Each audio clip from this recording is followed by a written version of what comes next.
Come on, am I the only one? You were saying, Lord, what am I going to do? But God opened up another door. And not only did he open up another door, he opened up a better door, a better pay, a better opportunity, a better benefits. And now you can look back and say, Lord, I was crying over the closed door that you had already had another one waiting on me.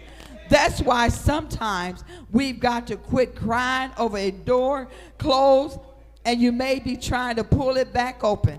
And God is saying, leave that joker closed. Stay with me, and I got something better for you.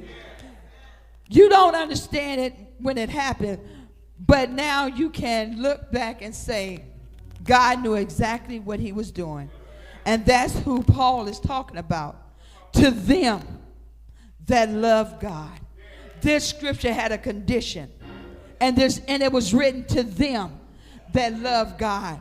People who love him but still have troubles. People who love him still have questions. People who love him but still cry. People who love him but don't always understand what he's doing.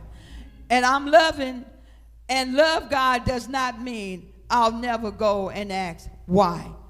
I means even when I don't understand the why, I still trust the who.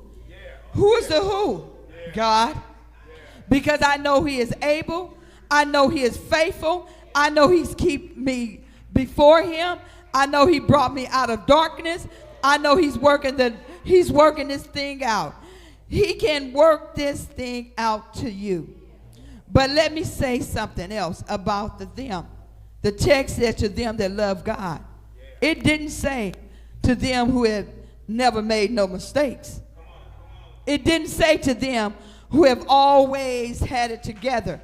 It didn't say to them who've been saved all their life. No, it said to them that love God.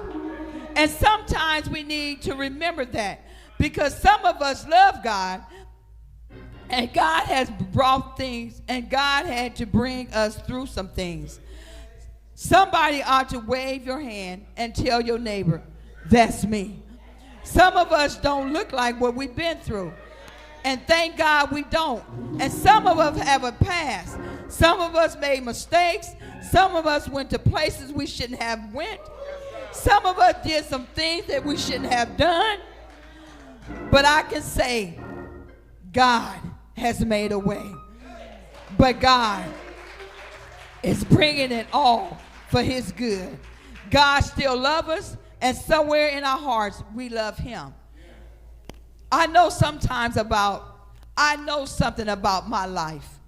There was a season in my life when I was incarcerated. And I share only me because I don't want to offend nobody in the church if I call out your name. So I just give a testimony of me because I don't want to be offensive. There was a season in my life when I was incarcerated. Somebody was looking at me and said, she ain't going to never be nothing. She ain't going nowhere. But while people could only see where I was, God was seeing where he was taking me. He saw the inmate. They saw the inmate. God saw the evangelist. They saw my past. God saw my purpose. They saw that same God who met me behind those prison walls allowed me to stand here today and preach his word. So when Paul said,